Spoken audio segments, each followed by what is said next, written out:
Failed. That one word, bellowed by the head examiner, hung in the air like an unwanted cloud of cheap perfume. This wasn't just a failed test. This was the 5th time. 5 times I had tried to show this kingdom that the daughter of the Minister of Works wasn't completely empty-headed.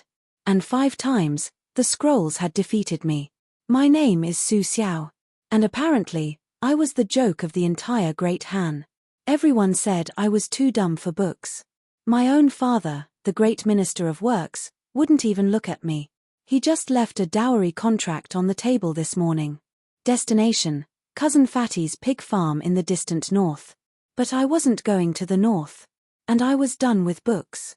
Books were boring. They were dusty. They didn't have feelings.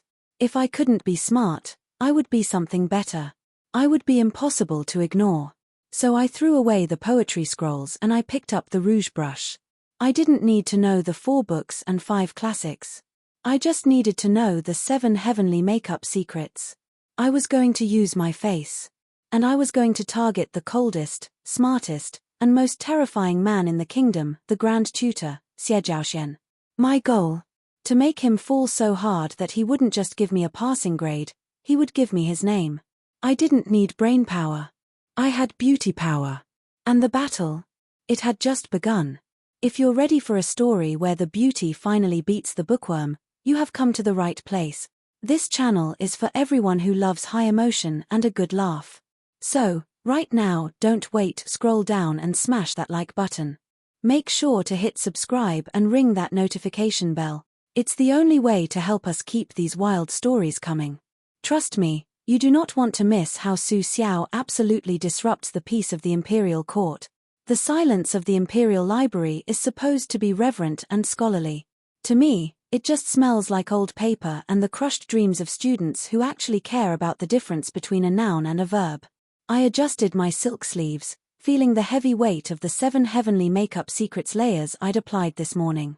My skin was a pane of flawless white jade, my lips the color of a crushed winter cherry, and my eyes were currently narrowed at a stack of scrolls that looked like they were written by a spider having a seizure. Exasperating, I whispered, loud enough for the person 3 tables over to hear. I didn't know what was exasperating, but it sounded like something a genius would say. I peeked over my fan. There he was. Xie Zhaoxuan. The Grand Tutor. The man whose brain was rumored to be made of pure gold and whose heart was definitely a carved block of Antarctic ice. He was hunched over a massive map of the irrigation systems, his fingers long, elegant, and infuriatingly steady, tracing a line of ink. The sunlight from the high windows caught the silver embroidery on his deep blue robes. He looked like a god who had accidentally ended up in a room full of mortals and was deeply annoyed by the transition. This was the man who held my fate. He was the head of the Autumn Gala examiners. If he signed my merit scroll, my father couldn't send me to the pig farm. If he didn't, well, I hoped Cousin Fatty liked girls who couldn't cook. I stood up, making sure my jade pendants clinked with a melodic, expensive chime chime chime. I walked past his table, practicing my weightless willow gait. It's a walk that suggests I'm so refined I barely touch the dusty floor. Just as I reached his peripheral vision, I performed the maneuver I'd practiced for 3 hours in front of a bronze mirror, the elegant stumble. Oh! I gasped, my voice a delicate bird chirp. I didn't just fall, I spiraled. My silk scarf drifted through the air like a dying butterfly, landing perfectly across his map. I followed it, letting my knees give way so I landed in a graceful heap of peach-colored silk right at his boots. I looked up, letting one single, perfect tear well up in my left eye. The right eye is harder to control, so I kept it half-closed in pain. I am so clumsy, I breathed, fluttering my lashes. The weight of these philosophical texts, they simply overwhelmed my spirit. The Grand Tutor didn't move. He didn't gasp. He didn't even reach out a hand to help the most beautiful woman in the capital off the floor. Instead, he stared at the spot where my silk scarf was now soaking up a giant puddle of fresh black ink from his well. "You've smudged the southern province's dam layout," he said. His voice was like a deep cello note, smooth, resonant, and completely devoid of warmth. "The dam?" I blinked, keeping the tear hovering on the brink of my eyelid. Is that Is that a metaphor for the structural integrity of the soul? Xie Zhaoxuan finally looked at me. His eyes were sharp, dark, and terrifyingly perceptive. He looked at my perfectly painted face, then at the philosophical text I had dropped. It was a book on how to grow peonies. It is a metaphor for a flood that will drown 3,000 peasants if I don't fix this line, he said. He leaned down. My heart hammered. Was he going to lift me up? Was the face strategy working? He reached toward my face, his fingers inches from my skin. I held my breath, pouting my cherry-red lips just a fraction. He snatched the peony book from the floor. You are Su Xiao, he stated. It wasn't a question. The girl who tried to cite a cookbook during the history exam last spring. I felt the heat rise to my cheeks, and not the strategic kind of blush from my rouge pot. That was an experimental take on the economic impact of spice trading. He stood up, towering over me. He didn't look disgusted, he looked fascinated, the way a scientist might look at a particularly confusing species of fungus. Everyone tells me you are a fool, Su Xiao. They say your head is as empty as a discarded seed pod. He stepped closer, his shadow engulfing me. But I don't believe them. My heart leaped. He saw it. He saw my inner depth. I believe, he continued, his voice dropping to a whisper that sent shivers down my spine, that no one could possibly be this incompetent by accident. You are hiding something. This clumsiness, this beauty, this absurd lack of basic literacy. It's a facade, isn't it? You're a provocateur. A genius testing the patience of the court. I stared at him, my mouth slightly open. He thought I was playing dumb? Because I was too dumb to be this dumb. I scrambled for a response that sounded mysterious. The truth is like the moon, Grand Tutor. Sometimes it's full, and sometimes it's just a crescent of lies. I had no idea what that meant. It sounded like something from a bad play. But Xie Zhaoxuan's eyes narrowed. A smirk, a tiny, lethal curve, touched his lips. Intriguing. If you want my signature on your gala scroll, you won't get it by batting your eyelashes. You will get it by proving to me that there is a brain behind those painted eyes. He tossed the peony book back into my lap. Report to my study tomorrow at dawn. We will begin your rehabilitation. If you can pass my personal test in 1 month, you stay in the capital. If not, I know, I whispered, clutching the book. The pig farm. The pig farm, he confirmed. As he walked away, his robes snapping with authority, I let out the breath I'd been holding. My face had worked, sort of. I wasn't married off yet, but I was now the personal student of the man who literally wrote the textbooks I couldn't read. I looked down at the ink-stained scarf. I had 30 days to convince a genius I wasn't an idiot, without ever actually opening a book. I pulled out my compact and checked my reflection. My makeup was still perfect. Well, I muttered to the mirror, at least I'll be the prettiest girl at the pig farm. The sun hadn't even fully climbed over the porcelain-tiled roofs of the capital before I was standing outside the Grand Tutor's private study. I had spent 3 hours on my diligent scholar look. It required a very specific shade of under-eye shadow to suggest I'd been up all night pondering the universe, when in reality, I'd been up all night wondering if I could bribe a pigeon to steal his grading stamps. I wore a robe of muted scholar's grey, but because I am a professional, the silk was heavy, high-grade damask, and the collar was lined with fox fur that made my skin look like glowing cream. Enter, a voice rang out. It was crisp, like a winter wind snapping a frozen branch. I pushed the heavy sandalwood doors open. The room was a fortress of knowledge. Scrolls were stacked to the ceiling. The air smelled of aged paper, pine soot ink, and him. A scent of cold sandalwood and something sharp, like rain. Xie Zhaoxuan didn't look up from his desk. He was brushing ink onto a scroll with such precision it made my head ache. Sit, he commanded, pointing to a low table piled high with the analects of ancient governance. I sat with the poise of a crane, though my knees immediately started to protest the hard floor. I stared at the book in front of me. It was thick. It looked heavy enough to use as a weapon. Today's lesson is simple, Su Xiao, he said, finally setting down his brush and leaning back. He crossed his arms, his dark eyes scanning me like he was checking a balance sheet for errors. Read the first passage and give me your interpretation of virtue as the North Star. My heart did a frantic little dance in my ribcage. I looked at the page. The characters were mocking me. They looked like a bunch of sticks falling down a hill. Virtue. North Star. I knew the North Star. It's the one I use to find my way home when I stay too late at the jewelry market. But virtue? My idea of virtue was sharing my last candid hawthorn stick with my maid. I looked at him. He was waiting. His gaze was heavy, expectant. I decided to use strategy number 4, the deeply emotional silence. I didn't speak. I simply stared at the page. I let my expression shift from focused to confused to a look of profound, soul-shattering melancholy. I let a small sigh escape my lips, the kind of sigh that suggests the secrets of the universe are too heavy for a mere mortal to carry. I looked up at him, my eyes wide and swimming with unshed wisdom. Grand Tutor, I whispered, my voice trembling slightly. How can I speak of the North Star, when the sky of my own heart is so full of clouds? Xie Zhaoxuan froze. He blinked once. Twice. The clouds of your heart, he repeated. Yes, I said, leaning forward just enough so the fox fur collar brushed my jaw. To define virtue is to cage it. To speak of the North Star is to forget the darkness that makes it shine. Is it not more virtuous to simply be?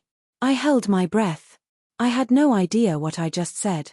It was complete gibberish. I was basically saying I didn't want to do the homework because I was too busy existing. The silence stretched.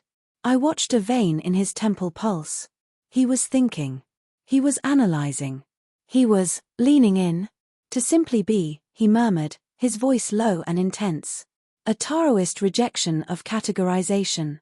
You're suggesting that the imposition of external morality is inferior to the innate purity of the void. Exactly. I chirped, then immediately lowered my voice back to a sultry whisper. The void. It's very empty. Like like the universe. He stood up and began to pace. Fascinating. The others see your silence as ignorance. But you see the inadequacy of language itself. You aren't failing to read the words, Su Xiao. You are transcending them. I blinked. I was transcending. I thought I was just avoiding a headache. I knew it, he said, turning to me with a spark of genuine excitement in his eyes that made my stomach do a very UN scholarly flip. You are a naturalist. You find the structure of the Imperial exams to be a stifling cage for your free-roaming intellect. He walked over to my table and slammed a blank scroll down. Forget the analects. If you won't use the words of others, use your own. Paint me a representation of this virtue you feel. No words. Just the essence. He handed me a brush. I looked at the brush. I looked at the blank, expensive silk scroll. I knew how to paint. I could paint a flower. I could paint a butterfly. But virtue? I dipped the brush into the ink. I thought about the pig farm. I thought about Cousin Fatty's muddy boots. Suddenly, I felt a surge of genuine, raw emotion. It was terror. I slammed the brush onto the silk. I let it dance. I didn't think. I just moved. A swirl here, a jagged line there, a massive splash of ink in the corner where I accidentally sneezed. When I was done, the scroll looked like a cat had fallen into an inkwell and had a frantic struggle to get out. I looked at it, horrified. I've ruined it. Xie Zhaoxuan stepped behind me. I could feel the heat radiating from his body. His hand reached over my shoulder, hovering just above the ink. Ruined, he whispered. I could feel his breath against my ear. No. This is revolutionary. This jagged line, the struggle against the status quo. This void in the center, the piece of the uncarved block. He turned to me, and for the first time, he wasn't looking at me like a problem to solve. He was looking at me like a masterpiece he didn't quite understand. You are the most confusing woman I have ever met, Su Xiao. Is that a good thing? I asked, my heart hammering against my ribs. It's a dangerous thing, he replied. Just then, the doors burst open. Lin Meili, the perfect serpent herself, stood there holding a tray of tea, her eyes narrowing as she saw how close the Grand Tutor was standing to me. Grand Tutor, she trilled, her voice dripping with fake honey. I brought you some bright vision tea to help with the strain of teaching the unteachable. She looked at my ink-splattered mess and smirked. Oh dear. Did Xie Zhaoxuan have an accident with the ink? Don't worry, tutor. Some people are simply born for the kitchen, not the study. I felt a sting of shame, but before I could retort, Xie Zhaoxuan spoke. On the contrary, Meili, he said, his voice cold as a mountain spring. Su Xiao has just produced a work of profound abstract philosophy. I doubt even the senior academicians could grasp the depth of her chaos theory. He looked at me and actually gave me a small, conspiratorial nod. We are done for today, Xiao. But tomorrow. I want to hear your thoughts on the silence of the heavens. I bowed, keeping my face hidden so they wouldn't see the massive, triumphant grin spreading across my lips. I walked out of that room with my head held high. I hadn't read a single word, yet I was now a revolutionary philosopher. As I reached the garden, I pulled out my rouge. I needed a touch-up. Being a genius was exhausting work, but as long as the Grand Tutor kept interpreting my failures as brilliance, I was going to be the smartest girl in the history of the Great Han. The thing about pretending to be a transcendental genius is that eventually, someone asks you to do math. And in the Great Han, math wasn't just numbers, it was celestial mechanics, engineering, and the dreaded logic of the squares. I stood in the center of the courtyard, the morning sun glinting off the gold embroidery of my robes. Today, I wasn't just a scholar, I was a vision in lilac silk. I had spent 40 minutes getting my hair to look effortlessly disheveled, as if I had been up all night wrestling with the mysteries of the universe rather than snoring into my silk pillow. Xie Zhaoxuan was waiting for me. He wasn't at his desk. He was standing by a massive stone table etched with a complex grid, the Imperial calculation board. Su Xiao, he greeted, his eyes doing that annoying thing where they lingered on my face for a second too long before snapping back to his scrolls. Yesterday, you proved that you transcend words. Today, let's see how you handle the absolute truth of numbers. Numbers do not have clouds or voids. They simply are. He handed me a set of wooden calculation rods. The Minister of Works, your father, is struggling with the taxation distribution for the Western granaries. The ratio is 3-7, but the grain spoilage is at 12%. Calculate the final yield. I looked at the wooden rods. I looked at the grid. To me, it looked like a very expensive game of pick-up sticks that I was definitely going to lose. I felt a bead of sweat threaten to ruin my foundation. My father's face flashed in my mind, specifically, the look of disappointment he'd have right before handing me the suitcase for the pig farm. The grain, I whispered, staring at the grid. The spoilage, 12%. I closed my eyes. I needed a distraction. I needed a deep philosophical reason why I wasn't moving those sticks. Grand Tutor, I said, my voice dropping into that soulful, breathy register that usually made men forget their own names. Do you not find it tragic? Xie Zhaoxuan paused, his hand hovering over his inkstone. Tragic? It's accounting, Xiao. No, I said, turning to him, letting the sunlight catch the unshed tears in my eyes. It's the coldness of it. We are talking about grain. Grain that feeds the hungry. Grain that represents the sweat of the farmer. And here we are, reducing their lives to sticks on a board. How can I calculate the yield of a soul? I stepped closer to him, the scent of my jasmine perfume swirling between us. Is not 12% spoilage simply the earth taking back what is hers? Is it not a tax paid to the gods of the soil? To calculate it is to insult the spirits of the harvest. I waited. I expected him to laugh. I expected him to throw the rods at me and tell me to start packing for the north. Instead, Xie Zhaoxuan let out a long, shaky breath. He looked down at the board, then back at me. His expression was pained, as if I had just poked a hole in his entire worldview. The spirits of the harvest, he repeated. You aren't looking at the math. You're looking at the ethics of the extraction. Exactly. I cried, perhaps a bit too enthusiastically. I quickly dialed it back. My heart, it simply bleeds for the grain, tutor. He began to pace the courtyard, his robes sweeping against the stone. Incredible. While the rest of us are focused on the efficiency of the empire, you are focused on the spiritual debt we owe the land. You aren't avoiding the calculation, Su Xiao. You are protesting it. I leaned against the stone table, trying to look like a protesting martyr rather than a girl who didn't know how to divide by two. I didn't realize anyone would understand, I murmured. I understand, he said, stopping directly in front of me. He was so close I could see the flecks of gold in his irises. I have spent my life in these scrolls, Xiao. I have seen the world through ink and logic. But you see the world through a lens of pure, unfiltered empathy. It's intoxicating. He reached out, his hand trembling slightly as he tucked a stray lock of hair behind my ear. His fingers were warm against my skin, and for a moment, I forgot I was supposed to be acting.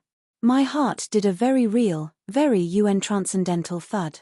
I will write to your father, he whispered. I will tell him that your failure in mathematics is actually a sign of a superior moral intellect. That you are too ethically advanced for standard civil service. I wanted to cheer. I wanted to do a victory lap around the library. I was going to make it. However, he added, his gaze intensifying, there is still the matter of the Autumn Gala. You must perform. If you cannot do math, you must demonstrate your naturalist philosophy through the art of the zither. The emperor himself will be listening. My smile froze. The zither. I had once tried to play the zither. I accidentally snapped 3 strings and the music teacher had asked if I was trying to strangle a goose. The zither, I repeated, my voice cracking. Of course. The voice of the wind. I look forward to it, he said, a rare, genuine smile breaking across his face. It was a beautiful smile. It was the kind of smile that made me realize that when I finally got caught, and I definitely would, the heartbreak was going to be much worse than a pig farm. As I walked away, I heard a sharp crack from the bushes. Lin Meili stepped out, her face twisted in a mask of fury. She had heard everything. Superior moral intellect, she hissed, her voice a low venomous spray. You're a fraud, Su Xiao. You're a pretty face with a hollow head, and I'm going to make sure that when you stand before the emperor, the only thing they hear is the sound of your own stupidity. I looked at her, then back at the Grand Tutor's window. Maybe, I said, smoothing my lilac robes. But until then, the smartest man in the world thinks I'm a genius. What does he think of you, Meili? Oh, right. He thinks you're the girl who brings the tea. I walked away before she could scream, but my hands were shaking. I had a month to learn a zither, or at least learn how to make strangling a goose sound like revolutionary music. The zither. The guqin. The instrument of sages, poets, and people who don't accidentally trip over their own shadows. For 7 days, I sat in my room staring at the 7 strings as if they were 7 venomous snakes.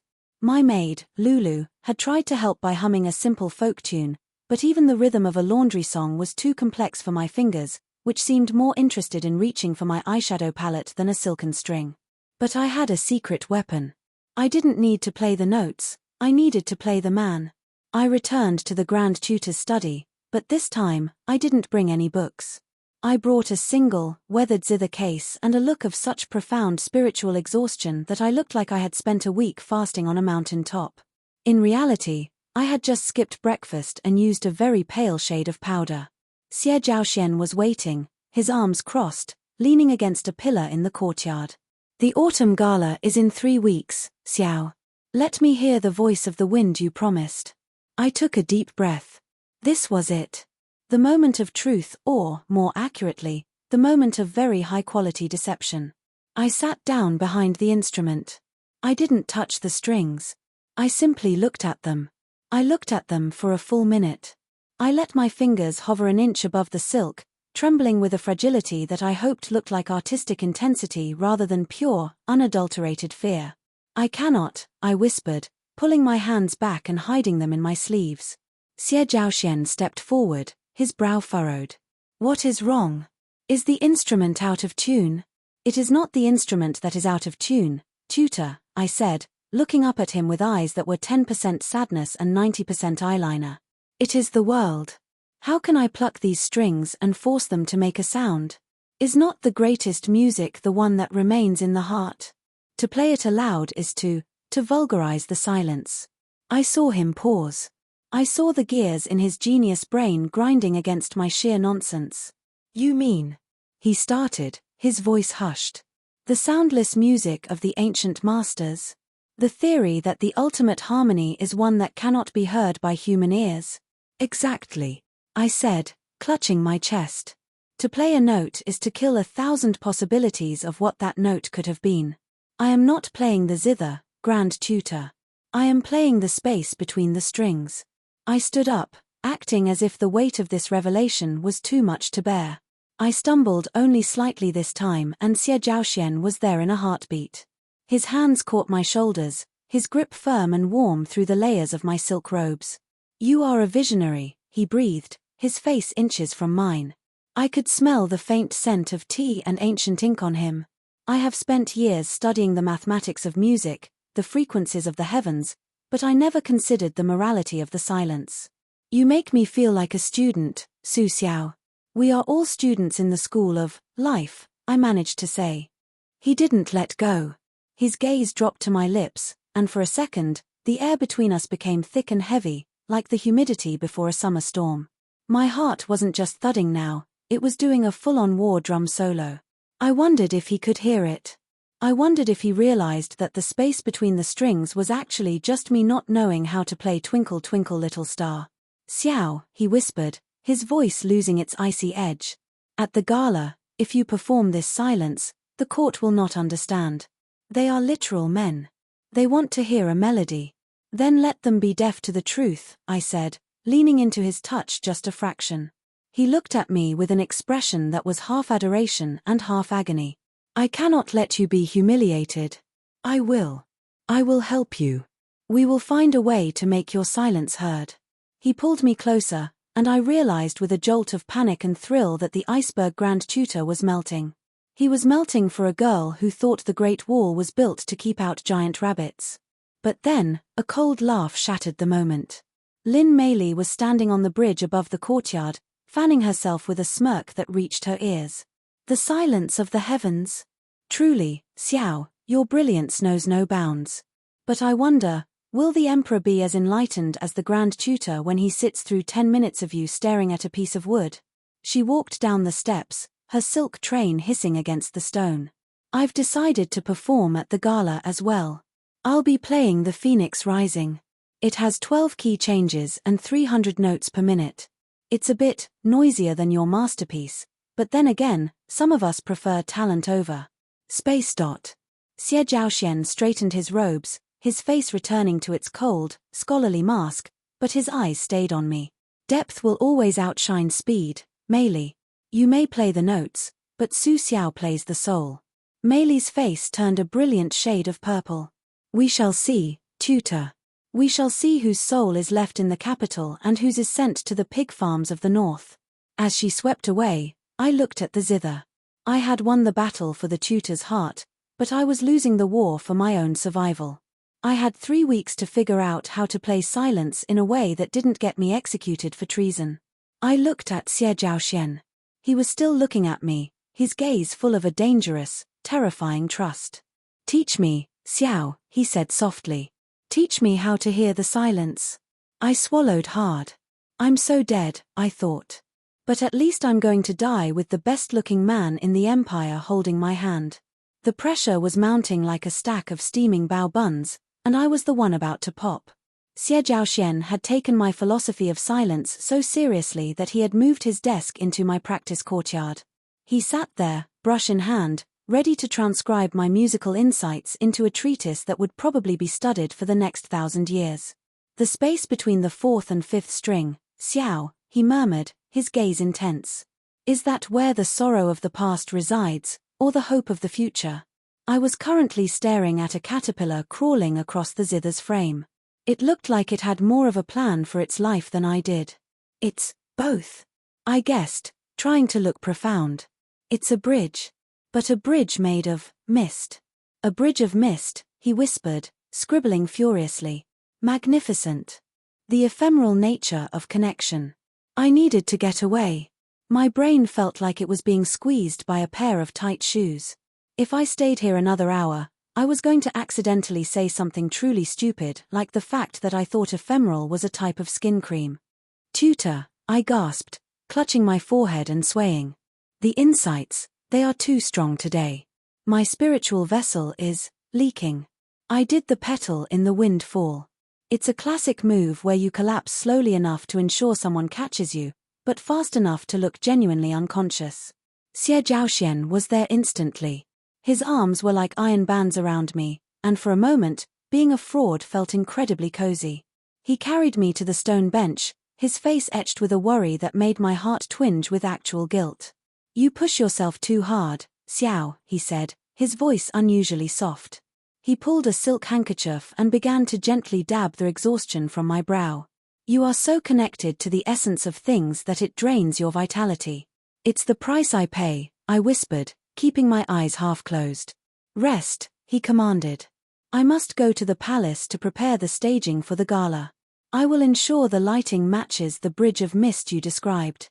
The second his robes disappeared around the corner, I sat bolt upright. I had 3 hours of freedom. "Lulu," I hissed.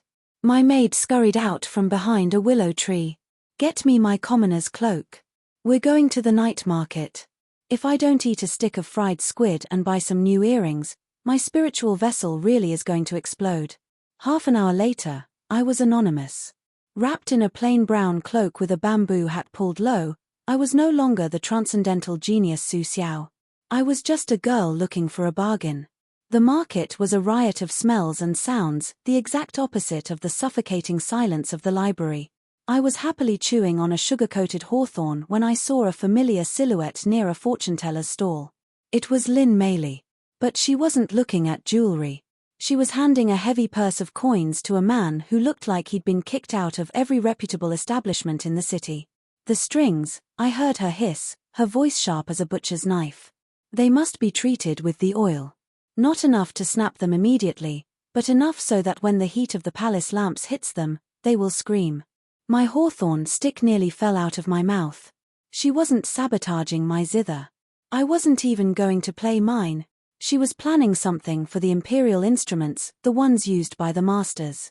If the strings screamed during the gala, the Emperor would take it as a dark omen. And who would be blamed for disrupting the harmony of the heavens with her experimental silence? Me. I turned to run back and tell Xie Zhaoxuan, but I tripped over a basket of radishes. "Hey! Watch it, kid," the vendor yelled. The man Meili was talking to spun around. He had a scar running across his nose and eyes that looked like cold grease. He saw me.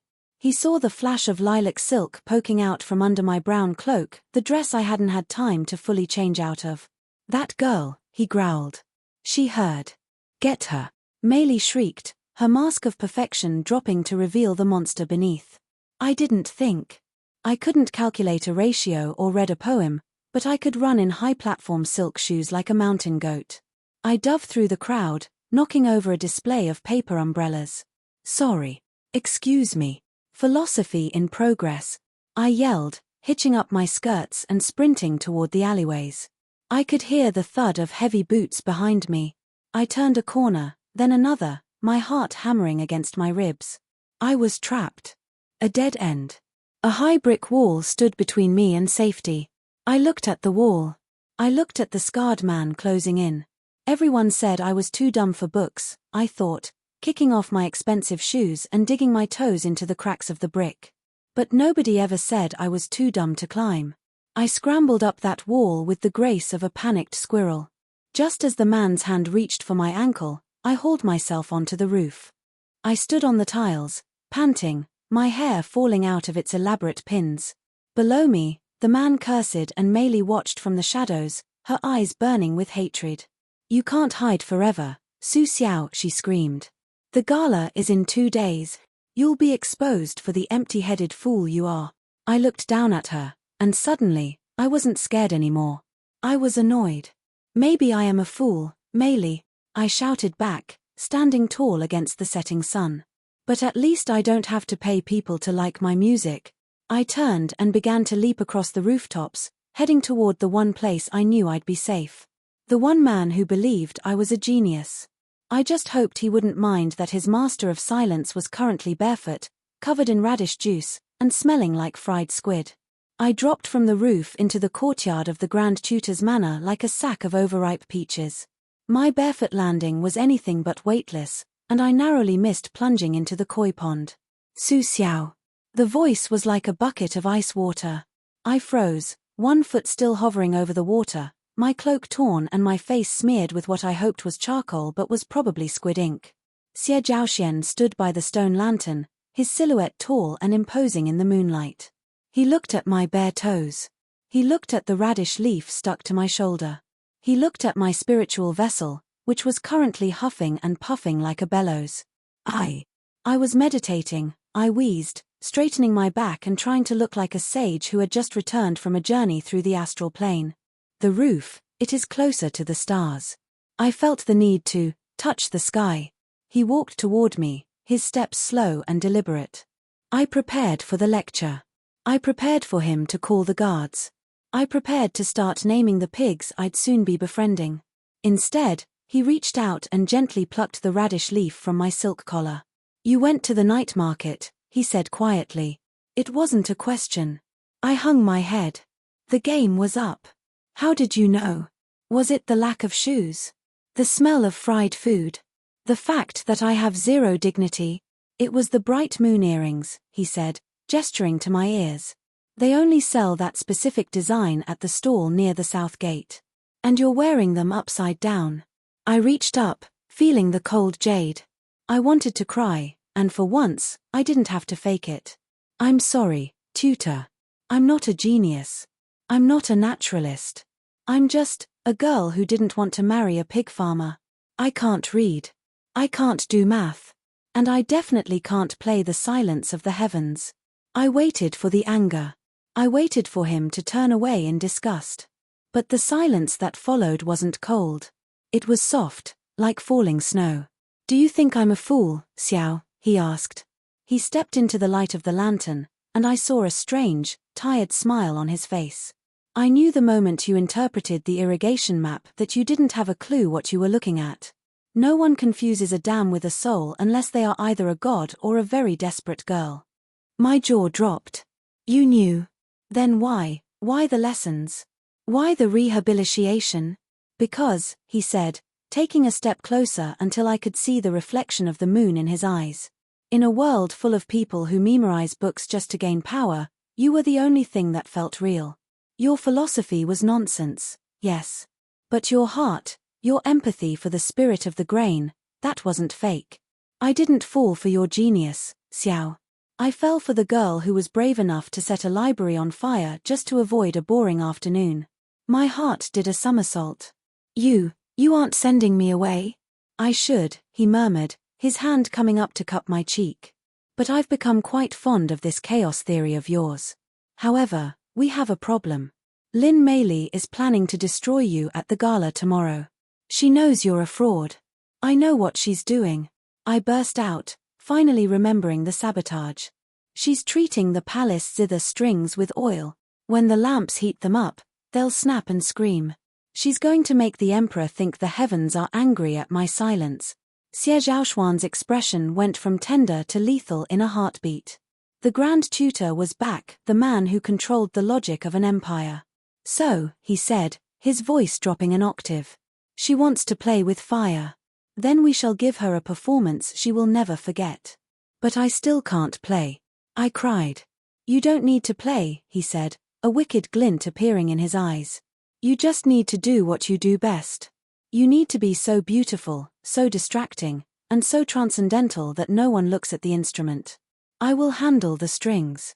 But Xiao, if we do this, there is no turning back. You won't just be my student. You'll be the woman who tricked an emperor.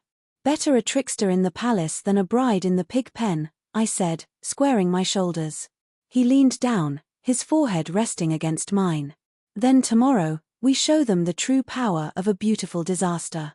The Imperial Palace was a sea of gold, lanterns, and the kind of high-tension silence that makes your hair stand on end. Thousands of candles flickered in crystal holders, casting a warm, suffocating glow over the court. I stood behind the silk screen, my hands trembling so violently I nearly dropped my transcendental fan. I was wearing the Dawn of the Phoenix, a dress so intricately embroidered with silver thread that it weighed more than I did. My hair was piled high, held by 7 jade pins that Xie Zhaoxuan had given me an hour ago. Each one represents a string you won't play, he had whispered, his eyes lingering on mine with a mixture of pride and terror. The Lady Lin Meili, the herald bellowed. Meili stepped onto the stage, looking smug enough to burst. She sat at the great zither, the one she had sabotaged. She began to play the Phoenix Rising. It was fast. It was loud. It was technically perfect. But as she reached the crescendo, the heat from the massive nearby braziers began to do its work. Ping. Snap. Screech. The strings didn't just break, they whipped through the air with the sound of a dying cat.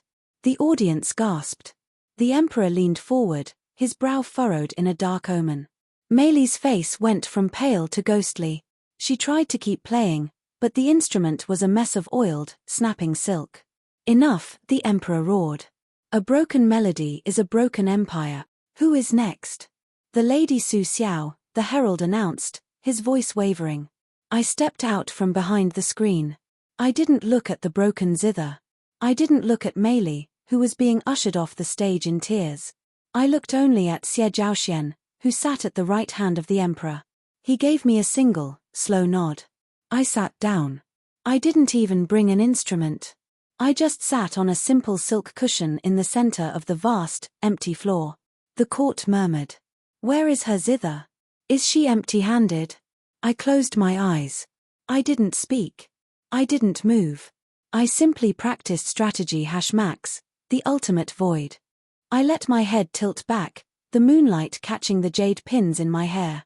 I let my expression settle into a look of such profound, agonizing beauty that the room went dead silent. Minutes passed. I just sat there. I thought about the fried squid. I thought about the pig farm. I thought about the way Xie's thumb felt against my cheek. What is she doing? Someone whispered. I slowly raised one hand, my long silk sleeve cascading down like a waterfall. I plucked the air. Nothing. Then, from the shadows behind the pillars, a faint, ethereal sound began to rise. It was a flute, low, haunting, and impossibly beautiful. It was Xie Zhaoxuan. He was playing a hidden melody from the darkness, perfectly timed to my movements. I began to play the invisible zither. I danced with my fingers, my body swaying as if I were battling a storm only I could hear. Every time I plucked a ghost string, the flute let out a sharp, piercing note. Every time I brushed the air, the sound of a distant bell rang out. I wasn't a scholar. I was a performer. And I was giving them the greatest show in the history of the Great Han. I looked at the emperor. He wasn't angry. He was weeping. The silence. The emperor whispered, standing up as the flute faded into nothing. She is not playing music. She is playing the heartbeat of the heavens. The court erupted. Men were cheering, women were sobbing into their sleeves. I stood up, bowing so low my forehead touched the cold marble. I had done it. I had bluffed the Son of Heaven. But as I looked up, I saw Lin Meili pushing through the crowd, her face distorted with rage. It's a trick. She's a fraud. There was a flute. She can't even read a grocery list. She lunged toward me, but she was caught mid-air by the palace guards. The Lady Meili has lost her mind from the shame of her broken strings, Xie Zhaoxuan said, stepping down from the dais. His voice was cold, his authority absolute. To accuse the master of silence of trickery is to accuse the heavens themselves. He walked toward me, the crowd parting like the Red Sea. He reached out and took my hand in front of everyone, the emperor, the ministers, and my father, whose jaw was currently resting on his chest. Su Xiao, the emperor called out. Your wisdom is too great for a simple merit scroll. What reward do you seek for bringing peace to our souls? I looked at Xie Zhaoxuan. I looked at the man who had played the music for my silence. I seek only one thing, Your Majesty, I said, my voice clear and true. I wish to continue my rehabilitation, under the permanent care of the Grand Tutor. The Emperor laughed, a great, booming sound. Granted. Let it be known that Su Xiao is the national treasure of the Great Han, and if she ever wishes to set another library on fire, I shall provide the torches. The morning after the gala, the capital was buzzing like a disturbed beehive. Every noble lady was suddenly dressed in transcendental lilac, and half the scholars in the Imperial Academy had supposedly taken a vow of silence, which was really just an excuse to avoid their morning recitations. I was back in the Grand Tutor's library, but the atmosphere had changed. The scrolls were still there, and the smell of ink still hung in the air, but the man behind the desk wasn't looking at a map of irrigation dams. He was looking at me. "So," I said, leaning against his desk and picking up a very expensive brush to play with the bristles. "National treasure? I think that comes with a stipend. I'm thinking of investing in a silk shop. Or a bakery. Somewhere with no books." Xie Zhaoxuan stood up and walked around the desk. He didn't stop until he was inches away, forcing me to look up into those dark, brilliant eyes. "You realize, Su Xiao, that you are now the most famous woman in the empire. People will expect you to write treatises. They will expect you to lead philosophical debates." My smile faltered. "Oh, I didn't think about the follow-up work." "Fortunately," he murmured, his hands finding my waist, "your rehabilitation is a lifelong appointment. I've already drafted the documents. You are to remain in this manner as the Grand Tutor's consort. It's a very rigorous position. It requires a lot of private tutoring." I felt my face heat up a real, unpainted blush. "And the curriculum? Does it involve the analects?" "No," he whispered, his breath warm against my ear. "The curriculum involves teaching me how to be human. And in return, I will handle the national treasure duties. I'll write the nonsense books, you just keep wearing those upside-down earrings and confusing the emperor." I laughed, a bright, genuine sound that echoed through the dusty library. "It's a deal." But our moment was interrupted by a loud, indignant squawk from the courtyard. We walked to the window to see my father, the Minister of Works, looking absolutely baffled as he stared at a series of massive crates. "What is this?" my father shouted. "A gift from the Emperor to the father of the Sage of Silence," a palace official announced. 20 tons of the finest northern grain and 300 premium pigs. I buried my face in Xie's shoulder, shaking with laughter. The irony was too perfect. The pig farm had followed me to the capital, but this time, I wasn't the one cleaning the pens. "And what of Lin Meili?" I asked, looking up at him. Xie's expression cooled, the protective Grand Tutor returning for a brief second. "She has been stripped of her scholarly titles for the attempted sabotage of the imperial instruments. She's been sent to the border provinces, to work in a public library. She'll have to organize every scroll she ever used to look down on others. For Meili, a life of quiet, unappreciated filing is a fate worse than death." It was karmic justice at its finest. The girl who used books as a weapon was now their servant, and the girl who couldn't read them was the one who owned the library. I turned back to Xie, wrapping my arms around his neck. "You know, everyone said I was too dumb for books. They were right." "They were wrong," Xie corrected, pulling me closer. "You weren't too dumb for books, Xiao. You were just too big for them. Why read about the world when you can simply make the world dance to a song you didn't even have to play?" He leaned down, and this time, there were no invisible flutes, no spaces between strings, and no distractions. Just the very real, very logical conclusion to a very illogical love story. I decided, right then and there, that while I might never master the 4 arts, I was definitely an expert in the art of getting exactly what I wanted. The gardens of the Grand Tutor's manor had never been more vibrant. Pink peach blossoms drifted through the air like fragrant snow, settling on the koi ponds and the stacks of books that Xie Zhaoxuan still insisted on bringing outdoors. For 2 years, my life had been a dream of silk, sunshine, and the occasional philosophical crisis that I had to solve by pointing at a bird and sighing deeply until everyone felt enlightened. But today, the silence of the manor was broken.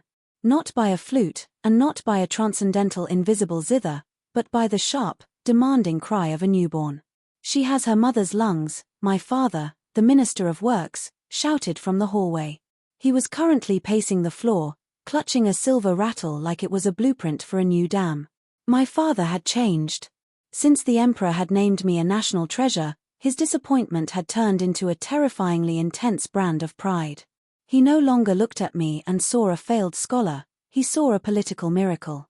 He had even started telling people that he had purposely raised me to be intellectually unconventional to foster my creative spirit. She is not just crying, Minister, Xie Zhaoxuan said, stepping out from the bedchamber. He looked exhausted, his hair slightly disheveled, but his eyes were glowing with a terrifyingly sharp intellect and a lot of love. She is experimenting with vocal frequencies. She just discovered that the higher the pitch, the faster I move. It's pure logic. I sat propped up against the pillows, holding the tiny bundle in my arms. My daughter. We had named her Xie Maihua, beautiful plum blossom. She had the Grand Tutor's dark, piercing eyes and my jade cream skin. But as I looked down at her, I felt a familiar sense of dread. What if she was like me? What if she couldn't read? What if she thought the Great Wall was a very long bench? Don't worry, Xiao, Xie whispered, sitting on the edge of the bed and brushing a stray hair from my forehead. Even if she is a disaster, she is our disaster. But then, it happened. Maihua, only 3 weeks old, reached out a tiny, chubby hand. She didn't grab for my hair or the silk of my robes. Her fingers wrapped around a nearby scroll, a particularly dense text on celestial navigation. She didn't pull it or try to eat it. She simply stared at the characters, her little brow furrowing in a way that looked suspiciously like she was proofreading. Xie, I whispered, my voice trembling. She's looking at the math. Xie leaned in, his eyes wide. She's not just looking, Xiao. Look at her thumb. She's pointing at the error in the third column regarding the lunar transition. The baby let out a satisfied goo and promptly fell asleep on the navigation scroll. I looked at my husband. He looked at me. Oh no, I breathed. She's brilliant. She's actually, genuinely, terrifyingly brilliant. It appears, Xie said, looking a bit faint, that the heavens have played the ultimate joke on us. They have given the most clueless woman and the most logical man a child who will probably be the youngest senior academician in history. She will be correcting my irrigation maps before she can walk. I leaned back against the silk cushions, a sense of peace settling over me. Our lives had become a beautiful, chaotic balance. As the years passed, the silence of Su Xiao became a legend that reshaped the entire empire. My father never got to send me to the pig farm. Instead, he used the emperor's gift of 300 pigs to start a national agriculture initiative. He became incredibly wealthy, but more importantly, he became a better man. He realized that brilliance comes in many forms, and he spent his final years building schools that focused as much on spiritual intuition, my specialty, as they did on engineering. He often visited the manor, bringing Maihua tiny wooden models of bridges that she would promptly improve with a charcoal pencil. Exile was not kind to Meili. For 3 years, she filed scrolls in the dusty archives of a border province. It was said that she spent her days grumbling about invisible flutes to anyone who would listen. Eventually, however, the silence of the library broke her pride. She began to actually read the books she was filing. She discovered that knowledge wasn't a weapon, it was a mirror. She never returned to the capital, but I heard she eventually became a humble teacher for village children, finally learning that a melody is only beautiful if it has a heart behind it. Lulu married the Grand Tutor's head guard, the same one who had helped her smuggle fried squid into the manor during my pregnancy. They live in a small cottage on the estate, and Lulu is currently the only person in the world who can handle Maihua when the toddler starts trying to explain the geometry of porridge to the kitchen staff. The emperor lived a long and prosperous life, forever convinced that I was his most enlightened advisor. Whenever he had a difficult political decision, he would invite me to the palace for a silent consultation. I would sit there, drink expensive tea, and occasionally nod at a nearby flower. The emperor would then interpret my nod as a brilliant strategic move, and miraculously, it usually worked. One evening, when Maihua was 5 years old, she came into the library where Xie and I were sitting. She was carrying a heavy book on the history of the Han dynasty. "Mother," she said, her voice small but clear. "Why do the books say you are the master of silence? Why don't they mention the time you tripped over the radish basket and climbed the roof?" I froze, looking at Xie. He just smirked and went back to his calligraphy. "Because, my darling," I said, pulling her onto my lap, "the world likes a good story. And sometimes, the best way to change the world isn't by knowing everything in a book. It's by knowing how to make people look at you with their hearts instead of their eyes." Maihua looked at the book, then at me. "But I like the books, Mother." They have so many secrets. Then read them all, I said, kissing her forehead. But remember, never let a book tell you who you are. I was too dumb for books, and now I'm a national treasure. Your father was too smart for feelings, and now he's a man who plays the flute for a ghost zither. Xie Zhaoxuan stood up, blowing out the candles one by one until only the moonlight remained. He walked over and took both our hands in his. The greatest wisdom, he whispered, is knowing that the most beautiful things in life don't need to be written down to be true. We stood there in the moonlight, the genius, the fraud, and the daughter who was both. Everyone had said I was too dumb for books, but looking at my life, I realized I had written the most perfect story of all. And for the first time in my life, I didn't have to fake the silence. It was the silence of a heart that was finally, perfectly full. Tell me which moment shocked you the most or touched your heart the deepest. This journey with Su Xiao and the Grand Tutor has been a rollercoaster of laughs and tears. Your comments mean the world to me, they help me keep creating more stories like this. Please like, subscribe, and share. Your support keeps Lotus Tale Studios alive. See you in the next story.